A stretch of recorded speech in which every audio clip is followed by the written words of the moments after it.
శ్మశానంలో ఆయన కూర్చోపోతే ఉగ్రభూతాలు వచ్చి ఓళ్ల మీద పడిపోయి ప్రజల్ని సత్కార్యాలు చెయ్యనివ్వవని అక్కడ కూర్చుని తాండవం చేసి వాళ్ళని కూర్చోబెడతాడు.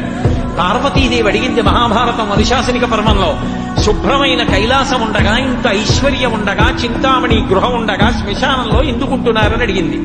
అడిగితే ఆయన చెప్పాడు, పార్వతి బతికున్న నాళ్లు అన్ని చోట్లకి వెడతారు, ఏమీ తోచట్లేదు, శ్మశానానికి వెళ్ళొద్దామని ఎవరు రారు పార్వతి.